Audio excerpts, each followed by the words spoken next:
오늘 우리에게 주신 하나님께 말씀 나누겠습니다. 로마서 오늘은 2장 25절부터 29절까지 말씀 함께 보고 있습니다. 2장 25절부터 29절까지 자, 우리 한 목소리로 29절까지 봉독하도록 하겠습니다. 만일 하나님의 율법을 지킨다면 유대인이라는 것이 어느 정도 가치가 있겠지만 지키지 않는다면 이방인보다 나을 것이 없습니다. 비록 이방인일지라도 하나님의 율법을 잘 지킨다면 하나님께서는 유대인에게 주려고 계획하신 모든 권리와 명예를 그들에게 주실 것입니다. 사실 그런 이방인은 하나님에 대해 많은 것을 알면서도 율법을 지키지 않는 유대인보다 훨씬 나은 사람입니다. 그러므로 유대인 부모에게서 태어났다든가 유대인이 받는 할례를 받았다는 것만으로 누구나 참 유대인이라고 할 수는 없습니다. 참 유대인이란 그 마음이 하나님과 올바른 관계에 놓여 있는 사람입니다. 하나님께서는 표면적으로 할례를 받아 몸의 일부를 잘라낸 사람을 찾으시는 것이 아니라 마음과 생각이 완전히 변화된 사람을 찾으십니다. 그의 생활이 변화된 사람이야말로 비록 사람들에게는 칭찬받지 못한다 해도 하나님의 칭찬을 받게 됩니다. 아멘. 아멘. 여러분 손편지 받아보신 적 있으세요? 최근에 손편지 몇십 년 전이죠. 아마 손편지는 거의 몇십 년 전일 거예요. 과거에는 우리가 손편지를 많이 써서 이렇게 마음을 전하고 사랑을 전하고 그랬었는데 요즘에는 거의 이메일을 쓰기 때문에 손편지를 많지는 않습니다. 바울 서신을 읽다 보면은요, 마치 엊그제 바울이 저를 위해서, 우리 교회를 위해서, 여러분 가정을 위해서 정성껏 준비했었던 손편지를 보낸 것 같은 그런 생각이 듭니다. 이 로마서뿐만 아니라 바울 서신 전체를 읽어보면은 야, 바울이 나를 생각하고 있었고 우리를 생각하고 있었구나, 그러면서 정성껏 우리의 상황에 대해서 이 손편지를 우리에게 전했구나라는 것을 볼 수 있는데, 지금의 우리의 상황을 마치 들여다보고 있는 것처럼 바울 서신 안에서는 우리의 모든 사정과 형편과 우리의 지금 영적 상태에 대한 모든 이야기들이 다 담겨져 있습니다. 그래서 바울 서신을 읽게 되면 마치 나에게 보낸 손편지처럼 느껴진다는 거예요. 오늘 바울이 우리의 영적 안부를 이 말씀을 통해서 묻습니다. 자, 여러분 29절 말씀을 제가 개역개정 성경으로 한번 보여드리도록 할게요. 29절에 보면 오직 이면적 유대인이 유대인이며 라는 말이 있어요. 영어를 가렸었을 때에는 이면적이라는 말의 의미에 대해서 잘 모르신 분들이 꽤 많으실 겁니다.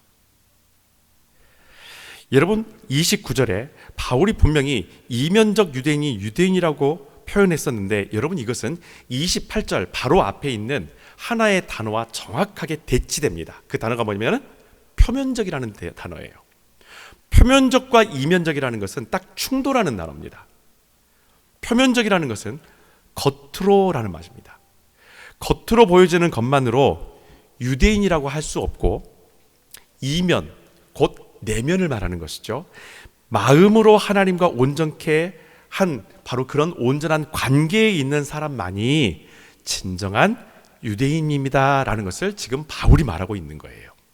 자, 이것을 우리가 생각하면서 우리의 영적 안부를 한번 제가 묻고 싶습니다. 여러분은 하나님과 지금 잘 만나고 계신가요? 그분과 여러분 잘 지내고 계세요?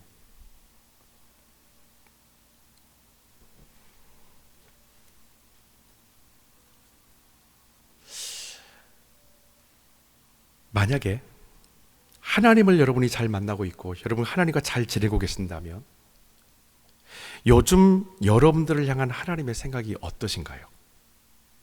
그분과 좋은 관계를, 그분과 올바른 관계를 이어가고 있다면 하나님이 저와 여러분을 향해서 분명히 하나님의 마음을 저희들에게 분명히 전해줬을 거예요. 이거는 하나님과의 올바른 관계가 잘 세워진 사람은 알고 있어요. 소위 말하면 야, 조 목사야, 나는 너 요즘에 이런 너에 대한 이런 마음을 갖고 있어. 네가 이렇게 좀 살았으면 좋겠어. 네가 이렇게 살아낼 수 있는 하나님의 종이 되었으면 좋겠어. 이 마음을 제가 안다라는 거예요. 어떻다면 하나님과의 관계가 온전하다면, 여러분이 하나님과의 관계가 온전하다면요, 분명히 하나님께서 여러분을 향한 하나님의 마음을 일러주셨을 거예요. 여러분, 우리가 주님을 잘 만나고 있다면 나를 향한 하나님의 마음을 늘 듣습니다. 또한 하나님과 올바른 관계에 여러분들이 계신다면 아마도 그분과 아웅다웅하면서 싸움도 하기도, 사랑 싸움도 하기도 하고요. 이런 표현을 제가 좀 쓸게요. 오늘은 밀당도 하실 거예요. 하나님과의 그 관계 안에서 주거니 받거니 하면서 하나님과의 그런 밀당, 사랑의 싸움, 사랑의 갈등들, 이 많은 것들이 당연히 일어날 것입니다. 그런데 여러분, 만약에 이런 상황이 여러분 가운데 일어났었을 때 혹시 마음으로 이거 내가 신앙생활 지금 잘못하고 있는 거 아닌가? 내 마음이 하나님의 생각과 자꾸 갈등을 잇고 충돌하고 그러는데 이거 내가 잘못 신앙생활을 하고 있는 거 아닌가? 라고 생각할 수도 있어요. 근데 여러분, 그런 걱정할 필요는 없습니다. 우리의 신앙은 인격과 성품을 항상 품고 가고 있기 때문에 아마도 평생 우리가 하나님과 이런 일들을 통해서 많은 영적 추억을 계속 쌓아가게 될 거예요. 그 자체가 나쁜 것 아닙니다. 분명히 우리는 인간이고 하나님께서는 우리보다 항상 앞서서 생각하고 계시기 때문에 내 생각과 하나님의 마음이 충돌하는 것은 당연해요. 이것 자체가 나쁜 것이 아닙니다. 분명히 하나님께서는 이렇게 말씀하시고 생각하시는데 내 마음은 자꾸 반대로 간다, 그래서 충돌한다, 당연한 거예요. 이것이 바로 성화의 과정입니다. 하나님의 뜻으로 내가 점점 맞춰져 가는 거예요. 여러분, 중요한 것은 하나님과 올바른 관계가 세워지지 않았었을 때 그때에 나타나는 현상이 무엇인가를 우리가 사실 알아야 된다는 겁니다. 그래야 내가 지금 주님께 돌아가야 할 때라는 것을 알 수 있기 때문입니다. 이것을 알 때에 그래, 지금 내가 이러면 안 되지. 이거 분명히 하나님과의 내가 관계가 지금 잘못되어 있는 것 같아. 어긋난 것 같아. 중단된 것 같아. 뭔가 조금 어그러진 것 같아. 이것을 알고 나서 우리가 곧바로 주님께로 돌아갈 수 있다는 것입니다. 자, 그럼 먼저 여러분 이렇게 한번 생각해 볼게요. 하나님과 올바른 관계가 세워지지 않았었을 때 여러분, 우리가 불안할까요?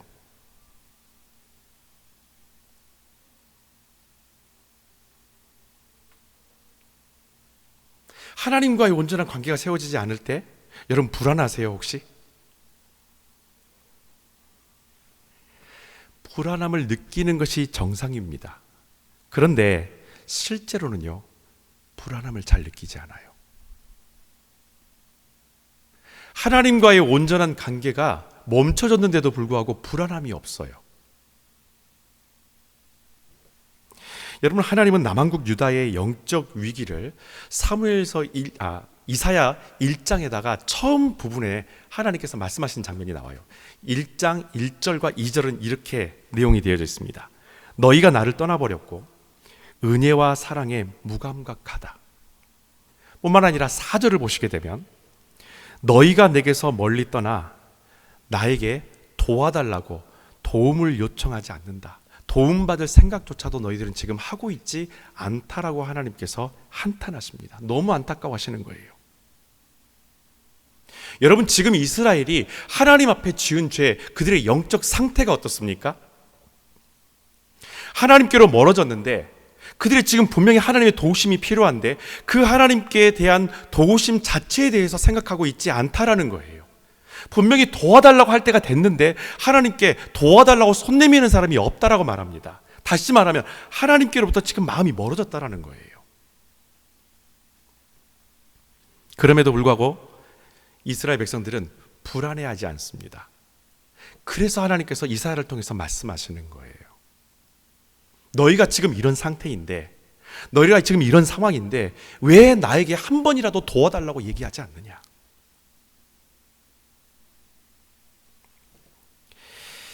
이것이 바로 이스라엘이 무너진 이유입니다. 도움이 필요한 상황인데도 전혀 불안함을 느끼지 않을 뿐더러 하나님께 도움을 요청하기조차 하지 않는, 그런 생각조차도 하지 않는 것에 대해서 하나님이 안타까워하셨다는 거예요. 여러분, 이것은 유대인들이 나중에 크리스찬이 된 이후에도 그들 안에 보이지 않게 관습처럼 내면에 자꾸 이것이 남아있게 됩니다. 그리스도를 만나고 복음을 만났는데 그 복음을 만난 상황 가운데서 하나님과의 온전한 관계가 멈춰졌었을 때에 뭔가 이상을 느끼고 그 멈춰진 관계로 인해서 불안함을 느껴야 되는데 전혀 그것을 느끼지 못한다라는 거예요. 왜일까요? 모태신앙들은 이거 되게 잘 알아요. 이게 되게 빨리 이해가 돼요. 성경을 읽지 않고 말씀을 읽지 않아도요, 불안함이 없어요. 왜? 나는 믿어라는 생각만 갖고 사니까. 이스라엘 백성들이 딱 그 모양이에요. 그들은 유대인으로서 복음을 만났는데 그 복음의 뜻에 합당하게 살지 않음에도 불구하고 불안함 자체가 없는 거예요. 왜죠? 우리는 옛날부터 선택받은 민족이야. 나 이미 택함 받았어. 자, 그렇다면은 하나님을 외면하고 영적으로 무감각하게 살았던 그들의 일상은 과연 어떨까요? 어떤 모습으로 나타날까요? 여러분, 하나님과 올바른 관계가 세워져 있지 않았을 때 경험되어지는 것들이 있습니다. 아마 이런 현상들이 저와 여러분 안에요, 아주 자연스럽게 나타나게 될 거예요. 이것을 알게 되면 우리는 주님께 속히 돌아갈 수 있습니다. 자, 여러분, 우리가 하나님과의 올바른 관계가 세워져 있지 않거나 중단되었을 때 나타나는 첫 번째 현상이 있습니다. 착각입니다. 우리는 착각을 하게 됩니다. 여러분, 이 착각은 개인뿐만 아니라 관계 안에서 착각이 일어납니다. 제가 지금 여러분들과 함께 오늘 나누는 말씀의 주제가 뭡니까? 올바른 관계에 대한 거예요. 하나님과의 올바른 관계를 이야기하는 겁니다. 하나님과의 올바른 관계가 세워지지 않으면요, 착각이라는 이 요소는 모든 관계 안에서 그대로 드러나게 돼요. 여러분, 17절 한번 말씀을 보시면 유대인들이 스스로 이런 생각을 합니다. 우리가 유일하게 율법을 받았기 때문에 하나님과의 관계에 우리는 아무런 문제가 없다. 다른 이방인들은 율법에 대해서 모르는데 우리는 태어날 때부터, 어렸을 때부터 신명기 율법을 계속해서 알고 있었고 레위기의 제사법을 통해서 우리는 예배를 하고 있었던 사람들이기 때문에 우리는 하나님과의 관계에 대해서 아무런 문제가 없다. 안식일마다 우리는 가서 예배를 드리고 모든 절기마다 빠지지 않고 예루살렘에 가서 예배를 드리는 우리들이기 때문에 우리 아무런 문제가 없다. 그렇게 생각을 하고 있는데 사실은 이것이 뭐랍니까? 착각이라는 거예요. 바울의 시선에 분명히 이 모습은 착각이라는 겁니다. 그들은 그렇게 생각하고 있지만 사실은 그들이 하나님과의 관계에 엄청난 문제가 있다라는 것을 얘기하고 있는 거예요. 여러분, 심리학자들은 이런 얘기를 합니다. 사람은 자기가 원하는 것을 보고 싶고 믿는 것을 믿고 싶고 믿는 대로 믿고 싶어 한다. 그래서 인간은 착각의 존재다. 사실을 믿고 싶어 하지 않고 내가 결론 내린 대로 보고 그것을 사실로 받아들이는 것이 바로 인간이라는 겁니다. 이게 바로 심리학자들이 사람을 바라보는 여러분 시선이에요. 여러분, 이 말에 동의하십니까? 1992년에 LA에서 흑인 폭동이 일어났던 거 여러분 아실 거예요. 가인은 모르겠구나. 미안하다. 99년도에 흑인 폭동이 일어났는데 여러분, 이 흑인 폭동을 통해서 한인 비즈니스의 90%가 파괴됐어요. 전 세계적으로 뉴스가 됐었던 사건인데 이 사건이 어디서부터 시작되냐면요, 인간의 착각에서부터 시작된 겁니다. 당시에 한인 상점이었던 여성 주인이 있었는데 그날 흑인 여학생 하나가, 청소년 여학생 하나가 가게에 들어와서 냉장고에서 음료수를 하나 꺼내가지고 가방에 집어넣는 것을 CCTV를 통해서 봤어요. 그리고 와서 그 아이가 지나가려고 할 때 그 아이를 딱 붙잡아가지고 그거 빨리 내놓으라고, 계산하든지 놓고 가든지 해서 실랑이를 벌이는데 이 아이가 그만 주인에게 주먹을 날려서 얼굴 있는 데를 그대로 때렸어요. 그리고 나서 이 여자아이가 밖으로 나가려고 돌아서서 나가는데 뒤쪽에서 그 여성 주인이 가지고 있었던 권총으로 뒤에서 총을 쏴서 그 자리에서 죽게 만듭니다. 이게 이제 재판정으로 올라가게 돼요. 재판에 올라가서 재판을 하는데 CCTV에 묘한 게 하나 잡혀요. 이 여학생이 가방에 갖고 있었던 음료수를 테이블에다가 딱 올려놓은 장면이 딱 찍힙니다. 그리고 놓고 나가려고 하는데 뒤에서 권총으로 머리 뒤쪽을 쏴서 이 아이가 죽게 돼요. 여러분, 이 아이가 그 주인의 보기에는 두 가지에 대한 선입견이 있어요. 착각이 있어요. 첫 번째, 흑인이다라는 거. 두 번째, 이 흑인이 나를 공격해서 내가 죽을 수도 있겠다. 왜냐하면 폭행을 당했었으니까. 근데 여러분, 이 여학생이 나중에 밝혀진 게 전교에서 1등하는 우등생이에요. 그리고 그것을 놓고 실랑이를 한 끝에 그냥 놓고 나가려고 했었는데, 이 여성분의 입장에서 변호하는 변호인단들이 했었던 이야기는 그겁니다. 흑인들이 그 전부터 계속해서 반복적으로 이런 일들을 해왔기 때문에 이 여성분은 그렇게 내가 어쩌면 언젠가는 이 사람들 때문에 크게 다치거나 아니면 죽을 수도 있다라는 착각을 해서, 인간적인 착각으로 인해서 이 사건이 벌어진 것이고 이렇게 총을 발사할 수밖에 없었다. 그래서 정당방위다라고 주장을 했어요. 결론은 무죄가 된 겁니다. 그래서 흑인들이 들고 일어난 거예요. 어떻게 이게 무죄가 되느냐? 인간의 착각이라고 해도 과연 이 사람을 죽이는 것이 과연 이것이 정당한 것인가? 이게 무죄인가? 그래서 한인 점포들을 전부 다 불태워버립니다. 이것이 바로 인간이 갖고 있는 착각이에요. 여러분, 심리학자들은 이렇게 조언합니다. 인간은 착각하는 존재이기 때문에 긍정적인 착각을 하며 사십시오. 여러분, 유대인들이 그래, 우리는 하나님과의 아무런 문제가 없어. 우리는 율법을 받은 사람들이니까 하나님과 지금 우리는 아무런 문제가 없어. 여러분, 과연 이것이 긍정적인 착각일까요? 이거는 교만이에요. 긍정적인 착각이라는 것은 그렇지 못한 상황 가운데서, 예를 들자면, 그래, 우리는 지금 하나님과 온전한 관계가 되어 있지 않아. 예전과 같지 않아. 내가 주님과 교제함이 예전과 같지 않아. 그럼에도 불구하고 하나님은 나를 버리시지 않을 거야. 나와 함께 하실 거야. 하나님께서는 나와 함께하는 그 관계를 절대로 끊어버리시고 부인하실 분이 아니야. 이것이 긍정적인 착각이에요. 분명히 하나님께서는 우리 하나 되게 하실 것이고 회복되게 하실 것이고 나를 품어주실 거야. 이해해 주실 거야. 내가 이렇게 죄를 지었다 할지라도 나를 긍휼히 여겨주실 거야. 이것이 바로 내 상황을 인정함 가운데서 나타나게 되는 긍정적인 착각이라는 것입니다. 이스라엘 백성들은 그렇지 않다라는 거예요. 여러분, 유대인 크리스찬들은 이런 생각을 하면서 합니다. 우리는 이방인으로서 크리스찬이 된 너희와는 근본적으로 달라. 이미 우리는 하나님을 알고 있었던 사람이기 때문에 우리는 한 발 앞서 있고, 이방인들로서 너희가 예수를 믿게 됐는데 우리든 너희들하고 벌써 급이 달라. 너희들하고는 완전히 다른 존재야. 사실은 유대인들 크리스찬들이 갖고 있었던 생각이 바로 이런 생각이에요. 이게 바로 착각입니다. 그들의 착각. 그래서 스스로 이방인 출신 크리스찬들과 거리를 두었는데, 사실 그들이 거리를 둔 것은요, 이방인 크리스찬이 아니에요. 그들이 거리를 뒀던 것은 복음이었습니다. 복음과 거리를 두니까 모든 관계가 거리가 생기기 시작하는 거예요. 한 교회에서 같이 섬기는 유대인 크리스찬들과 이방인 크리스찬들의 그들 안에서의 하나됨이 없어져 버리는 거예요. 무엇에 때문에?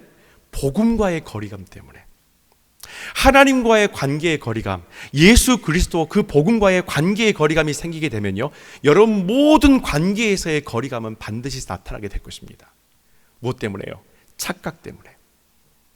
내가 보고 듣고 내가 믿고 싶은 것만을 바라보는 인간의 착각이 결국에는 하나님뿐만 아니라 사람까지도 착각을 하게 만든다라는 거예요. 여러분, 예수 그리스도의 복음은 오히려 사람과 사람 사이에서의 모든 거리감을 없애주는 역할을 합니다. 그렇게 넓혀졌던 거리감도 결국에는 주님께서 다시 품어주는 거예요. 주인이 종과 함께 예배합니다. 가난한 자와 부한 자가 함께 한 상에서 떡을 뗍니다. 서로를 아무런 율법적 윤리적 선입견 없이 감싸주고 품어줬던 것이 무엇입니까? 그게 바로 교회가 갖고 있었던 복음의 힘이에요. 그런데 그런 초대교회에도 한 사람 한 사람이 복음에서 거리감을 느끼기 시작하면서 그들 안에서도 너희들은 이방인, 나는 유대인, 나는 선택받은 사람들, 너희들은 굴러온 사람들, 이렇게 생각하면서 그들 안에 거리감이 자꾸 생겨난다는 겁니다. 하나님과의 올바른 관계가 멈춰설 때에 가장 먼저 내면의 불안정이 우리가 생각하는 모든 것을 왜곡되어 보이게 만든다는 겁니다. 첫 번째는 착각이에요. 두 번째는 무지가 있습니다. 여러분, 18절로 돌아가서 우리가 오늘 읽지 않았던 말씀들을 제가 훑으면서 가겠습니다. 여러분, 18절에 유대인들은 이런 말을 합니다. 하나님께서 원하시는 것이 무엇인지 우리는 다 알고 있다. 그들은 그렇게 생각을 해요. 하나님께서 원하시는 거 우리 다 알고 있다. 정말 그럴까요? 여러분, 하나님의 뜻을 알고 있다면 하나님께서 원하시는 옳은 길을 걸어가야 함이 마땅합니다. 그런데 오히려 그들은 정반대의 길을 지금 걸어가고 있는 거예요. 하나님의 뜻은 분명히 무엇입니까? 하나됨고 연합하고 그리스도와 좋은 관계, 우리 주님과 좋은 관계를 맺어서 모든 관계 안에서 화목하기를 원하는 것이 하나님께서 원하시는 거예요. 이스라엘 백성들, 유대인으로서 크리스찬이 된 사람들이 우리는 하나님께서 원하시는 거 다 알고 있어. 다 알고 있는데 그들의 행위 자체는 하나님께서 원하시는 뜻대로 살고 있지 않다라는 거예요. 이것이 바로 사실은 무지함이에요. 그들은 몰라요, 지금. 하나님의 뜻을 지금 모르고 있는 거예요. 믿음으로 구원을 받을 수 있다라는 복음의 핵심 진리를 무시하고 율법을 구원의 조건으로 내세웠던 것이 바로 유대인들입니다.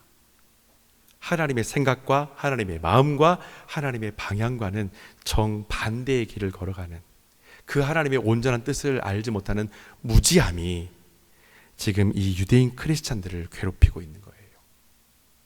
뿐만 아니라 여러분 18절 밑에 보시게 되면 어릴 적부터 율법을 알고 배워왔기 때문에 옳고 그른 것을 가려낼 줄 알고 또한 옳은 삶을 잘 살고 있다고 유대인 출신 크리스찬들은요 자부했었나 봅니다. 그러나 사실 그들의 모습에는 복음의 무지함이 역력히 드러납니다. 감추지를 못하는 거예요. 영적인 무지함은 결국에는 내 삶의 방향, 길을 잃게 만듭니다. 분명히 열심히 달려가고 있는데, 교회에서 열심히 사역하고 있는데, 신앙생활 나는 나름 열심히 지금 잘하고 있는 것 같은데 다른 길을 열심히 지금 달려가고 있는 것과 마찬가지예요. 문제는 나만 이 길을 잃는 것이 아니라 나와 함께하는, 나를 따르는 모든 사람들까지도 실족하게 만든다라는 것입니다. 무지함은 하나님과의 관계 안에서 뿐만 아니라 모든 관계 안에서 무지함을 드러내서 그 무지함으로 인해서 서로가 같이 길을 잃는 실족하게 되는 결과를 낳을 수밖에 없다. 여러분, 초대교회도요 문제가 많습니다. 초대교회만을 아름다운 교회로 여러분 동경할 필요는 없습니다. 그들도 교회이기 때문에 문제가 있어요. 다만 오늘 우리에게 이 말씀들이 전하는 포커스는 뭡니까? 회복하는 능력이 교회에게 있다라는 겁니다. 여러분, 하나님과의 올바른 관계, 이 온전한 관계가 세워지지 않을 때 나타나는 또 하나의 현상이 있어요. 그것이 바로 모순입니다. 유대인 크리스찬들에게는 분명히 택함 받은 백성이라는 자부심과 책임감이 있고 또 먼저 율법을 받아서 이방인들에게 선한 영향력을 줄 수 있는 충분한 환경을 그들이 이미 가지고 있어요. 하나님을 알고 복음을 알고 그리고 또 율법을 알았기 때문에 사실은 다른 사람들보다, 이방인들보다 훨씬 더 많은 것들을 준비하고 많은 것들이 준비되어져 있는 상태로 그들은 지금 살아가고 있는 거예요. 그렇기 때문에 그들이 조금만 노력하게 되면, 선한 마음으로 노력하게 되면 누구에게든지 선한 영향력을 미칠 수 있는 모든 것을 갖춘 사람들이 사실은 유대인 크리스찬들이에요. 그들이 노력하지 않은 것은 아니지만 그럼에도 불구하고 바울의 눈에는요 그 모습들이 오히려 모순으로 비춰졌다라는 겁니다. 22절 한번 보실까요? 왜 그런 사람이 남은 가르치면서 자기 자신은 가르치지 못합니까? 바울이 말해요. 당신들 왜 그렇게 모든 것을 알고 있고 복음도 율법도 그리고 하나님의 뜻도 알고 있다고 자부하는 당신들이 왜 다른 사람에게는 그렇게 하라고 말하면서 당신 자신은 그런 삶을 살지 않습니까?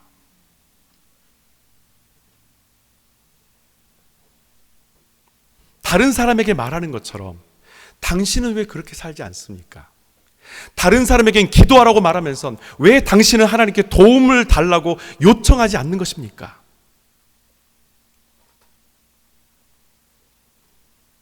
바울은 그들이 갖고 있는 지금 현재 영적 상태를 정확하게 짚어냅니다.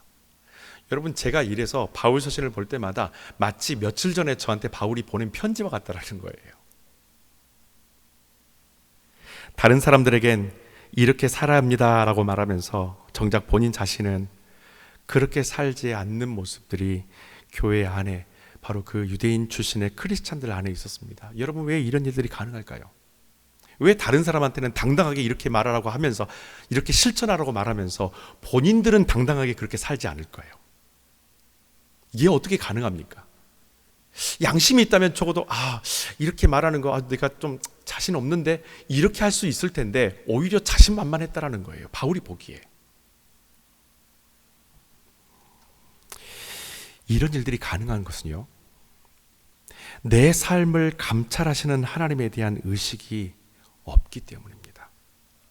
내 삶에 대한 감시자, 내 영에 대한 감시자가 있다는 것을 생각하지 않고 살아가기 때문에 이중적인 신앙생활을 하고 있다는 거예요. 누군가에게는 목사로서 여러분 기도하십시오 하면서 정작 목사가 기도하지 않는다는 것입니다. 하나님과의 올바른 관계가 멈춰서면 모순된 신앙생활을 해도 양심의 가책이나 불안함을 전혀 느끼지 않습니다. 이것이 나타나게 된다면 여러분, 주님께로 얼른 달려가십시오. 여러분, 이런 일들의, 이런 어떤 일련의 태도들에 대해서 바울이 사실은 진짜 염려하고 있는 것이 있었어요. 자, 24절을 한번 보도록 하겠습니다. 다 같이 읽겠습니다. 너희 때문에 세상 사람들이 하나님을 비방한다고 한 성경의 말씀이 하등 이상할 것이 없습니다. 바울이 정말 걱정하고 근심하는 것, 염려되는 것은 무엇인가? 이런 너희들의 모습 때문에 세상 사람들이 오히려 하나님을 비방하고 있다. 여러분, 오늘 성경에 나와 있는 비방한다, 이 모욕하다라는 이 말이 히브리어로 나아츠입니다. 이 나아츠를 해석하면은 오늘 본문의 말씀이 이렇게 해석됩니다. 직역하겠습니다. 너희 때문에 세상 사람들이 하나님을 몸소리쳐도록 싫어한다. 여러분, 당시 이방인들은 이런 생각을 가지고 있어요. 신에 대한 신관이, 신을 섬기는 백성은 그 신을 닮는다라고 생각을 하면서 합니다. 신을 섬기는 사람들은 반드시 그 신을 닮는다. 이게 이방인들의 관념이에요. 신에 대한 관념이에요. 자, 그러면 바울이 지금 걱정하는 것이 뭡니까? 세상 사람들이 하나님을 비방하고 있다고 했었어요. 이방인들의 관점에서 이스라엘 사람들, 그 크리스찬이라고 말하는 소위 그들을 바라보면서 그들이 무슨 생각을 한다는 거죠? 하나님을 섬긴다라는 이 유대인들의 이중적이고 악한 모습을 보면서 그들의 신도 악할 것이다 라고 생각한다는 거예요. 이것이 하나님에 대한 모욕이라는 겁니다. 너희를 보니까 너희 하나님도 악한 것 같다. 너희가 살아가는 행태를 보니까 너희 하나님도 이중적인 하나님인 것 같다. 네가 믿는 그 하나님을 보니까 그 하나님 분명히 이중적인 하나님인 것 같다. 네가 이렇게 사니까. 이게 일반적인 신관을 갖고 있는 이방인들의 생각이에요. 여러분, 저는 오늘 24절의 이 말씀을 묵상하면서 현대 사회의 교회를 바라보고 있는 세상 사람들의 시선에 대해서 다시 우리 교회들이, 전 세계에 있는 모든 교회들이 다시 일어나고 깨어나야 된다고 생각을 해요. 우리부터가 다시 깨어난다고 생각을 합니다. 우리를 통하여서 하나님의 살아계심을, 우리를 통하여서 그 하나님이 선하심을, 우리를 통하여서 긍휼의 하나님이심을 교회를 통해서 봐야 되는데, 그 교회 안에서의 하나님의 사랑을 보지 못하면 세상 사람들은 우리를 보면서 뭐라고 욕하겠습니까? 우리를 욕하지 않아요. 하나님을 욕한다라는 것입니다. 너희 하나님? 내가 보기에는 없어. 너희가 이렇게 사는데 하나님이 있어? 이렇게 사는데도 하나님이 아무 일도 안 해? 하나님 없어. 너희를 보니까 하나님 없어. 바울이 24절에서 바로 이 복음의 회방꾼들, 이들의 이중적인 삶을 통해 하나님이 영광을 가리고 있다. 오히려 하나님이 세상을 통해서 비방을 받고 모욕을 당하고 사람들이 그 하나님을 싫어한다라고 바울은 얘기합니다. 여러분, 이렇게 하나님과의 올바른 관계가 세워지지 않게 되면 그들에게 주셨던 율법과 말씀들이 그 능력을 상실하고 다른 용도로 악용된다는 것을 사실은 지금 바울이 지적하고 있는 거예요. 그런데 우리는 여기서 비관할 필요는 없습니다. 이 편지는 분명히 바울이 다시 회복시키기 위해서 정성껏 써준, 그래서 이스라엘 백성들에게 그리고 이방인 출신의 크리스찬들에게 보냈던 복음의 서신이에요. 이렇게 다 들춰낸 것은 우리가 돌아갈 수 있도록, 감각하지 못했던 죄를 깨닫게 해서 그 복음으로 다시 돌아갈 수 있도록 하기 위해서 이런 이야기들까지 낱낱이 지금 드러내고 있는 것입니다. 정확한 비판은 회복과 변화에 대한 명확한 동기부여가 됩니다. 성경은 우리에게 아주 명확하게 우리의 영적 상태에 대해서 진단을 해줘요. 여러분, 바울은 이 무거운 분위기를 25절이라는 이 말씀을 통해서 즉각 전환시키기 시작합니다. 25절 다 같이 읽겠습니다. 만일 하나님의 율법을 지킨다면 유대인이라는 것이 어느 정도 가치가 있겠지만 지키지 않는다면 이방인보다 나을 것이 없습니다. 아멘. 율법의 가치는 율법을 아느냐 알지 못하느냐, 가방끈의 길이의 차이가 나는 것이 아니라는 것입니다. 율법을 지키는 태도에 있다라는 거예요. 바울은 그래서 다음 구절로 쐐기를 받습니다. 26절, 27절을 읽을 텐데 25, 26, 27절은 앞에 있는 비판적인 내용과 뒤에 나오는 복음의 회복에 대한 교집합을 지금 만나게 해주는 장면이에요. 26절, 27절 다 같이 읽겠습니다.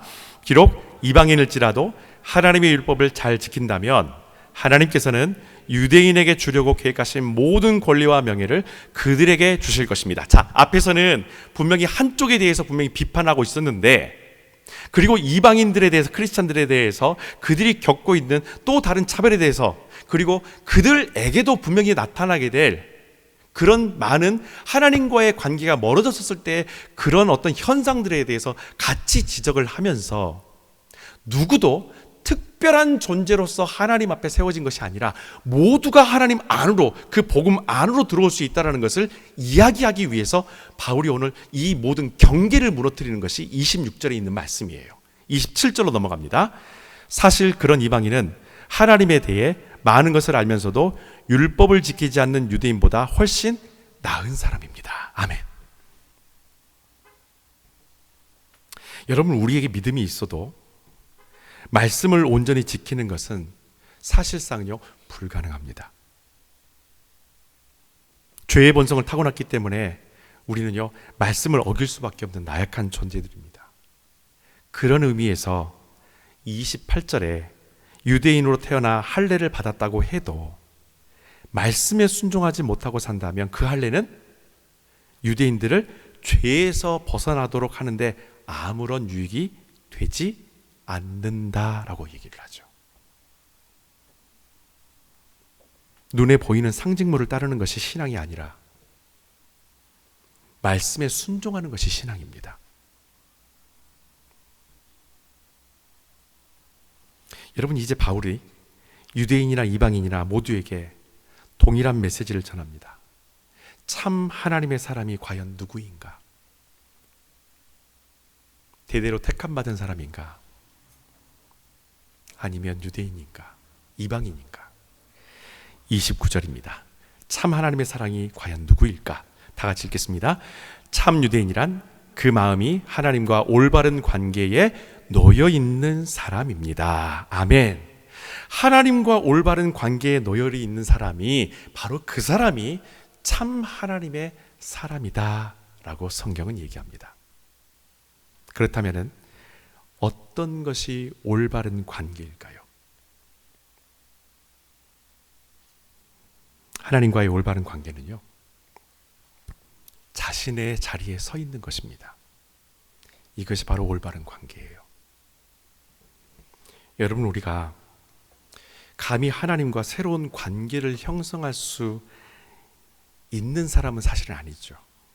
우리 존재 자체가요, 내가 마음 먹는다고 해서, 내가 원한다고 해서 하나님과 새로운 관계를 맺을 수 있다? 사실은 우리는 오히려 정반대의 삶을 살아가는 것이 인간의 인생이에요. 하나님을 갈망하거나 하나님을 찾아가려고 하거나 그렇게 살지는 않아요.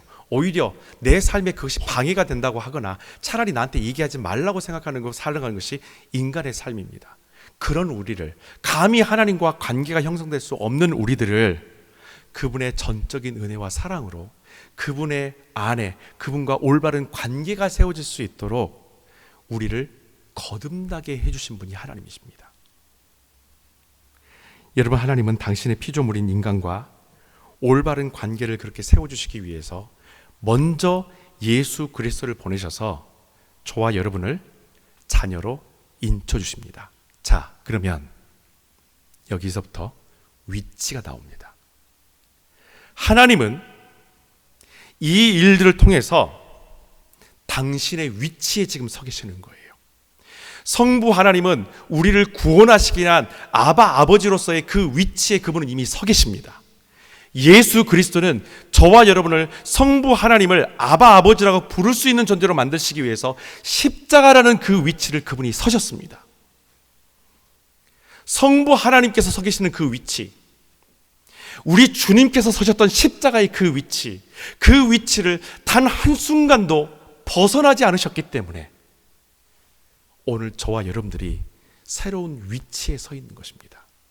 그것이 바로 하나님의 백성으로서의 위치예요. 우리의 위치는 이제 달라집니다. 우리의 위상도 달라집니다. 우리의 존재의 자격 자체도 달라집니다. 우리는 그 뜻을 믿음으로 하나님의 자녀가 되었죠. 여러분, 이제 우리는 구원받은 하나님의 자녀로서의 위치에 서 있는지를 다시 한번 살펴보아야 합니다. 내가 그렇게 하나님께 주시는 그 위치, 당신들의 위치를 포기하지 않으시고 그것을 부정하지 않으시고 끝까지 나를 이 위치에 올라올 수 있도록 붙들어 주신 그 하나님 앞에 이제 내 위치가 달라졌는데 나는 과연 그렇게 달리 해주신 그 위치에 내가 서 있는가? 우리가 있어야 될 그 위치는 권력이 아니라 순종과 생명입니다. 그 자리에 서시기를 부탁드립니다. 바울은 29절에서 할례는 마음에 할지니 영에 있고 율법 조문에 있지 아니한 것이라고 했습니다. 이것을 개역개정으로 여러분에게 한번 보여드릴 텐데 29절 한번 보시죠. 오직 이면적 유대인이 유대인이며 할례는 마음에 할지니 영에 있고, 쉽게 말하면 할례는 스피릿, 영에 있는 것이지 글자에 있는 것이 아니라는 뜻입니다. 즉 마음과 생각이 변화된 사람이 바로 하나님과 올바른 관계에 있는 사람이다라는 겁니다. 다만 하나님과 올바른 관계에 서려고 노력하는 우리가 알아둬야 될 것이 한 가지 있어요. 29절을 우리가 읽고 있는 현대어 성경 버전으로 마지막 부분을 보게 되면 비록 사람들에게는 칭찬받지 못한다 해도 하나님의 칭찬을 받게 될 것이라고 바울은 얘기합니다. 여러분, 하나님께 칭찬받는데 사람들에게 칭찬받지 못한다? 이 말을 여러분 오해하지 않으셨으면 좋겠어요. 사람들에게 칭찬받지 못한다는 것이 사람들에게 아주 불편함을 주거나 불쾌감을 주는 그런 칭찬받지 못함이 아니에요. 바울이 말하고 있는 이 칭찬받지 못함이라는 것을 뭘 말합니까? 야, 우리들은 상식적으로 이렇게 하는 것이 맞는데 쟤는 왜 우리하고 다르냐? 칭찬이 안 되죠. 쟤는 교회 다니는 애인데 왜 우리하고 똑같이 행동하지 않고 왜 저렇게 다르게 행동하냐? 왜 너만 그렇게 튀려고 하냐? 왜 너만 그렇게 정직하려고 하냐? 다른 사람들 다 이렇게 해. 다 거짓되게 살아. 괜찮아. 몰라. 그냥 그렇게 살자. 근데 왜 너만 그렇게 정직하려고 하느냐? 그런 칭찬을 해주지 않는다라는 거예요. 그것은 불쾌감이 아닙니다. 결국에는 나중에는 여러분들의 그 정직한 하나님 앞에서의 거룩한 삶을요, 그들은 반드시 칭송하게 될 것이고 그것을 통해서 하나님이 영광 받으실 거예요. 그래, 그들의 삶을 보니까 보금자리 교회 다니고 있는 내 직장 동료를 보니까 야, 그들이 믿고 있는 하나님 진짜인 것 같아. 하나님 있는 것 같아. 바울의 걱정이 바뀔 수 있다는 겁니다. 하나님께서 칭찬받는 거 세상 사람들은 칭찬 안 해줄 수도 있어요. 포기하지 마십시오. 하나님께 인정받는 것이 세상 사람 1,000만 명, 1억 명에게 인정받는 것보다 거룩하고 귀한 선물과 같은 보배의 시간이고 그분의 인정함인 줄 믿습니다. 지금 우리가 행하는 것들이 하나님께 인정받을 수 있는 것이라면 사람들의 이 비아냥도 우리가 얼마든지 감당해야 될 몫이고 여러분들 그걸 감당할 수 있도록 성령님께서요 여러분들을 반드시 도와주실 거예요. 그분의 강력한 힘으로 여러분들을 끝까지 도와주실 것입니다. 하나님과의 올바른 관계, 그 관계를 지속하기 위해서는 저와 여러분들에게 매일 던져지는 질문이 좀 필요합니다.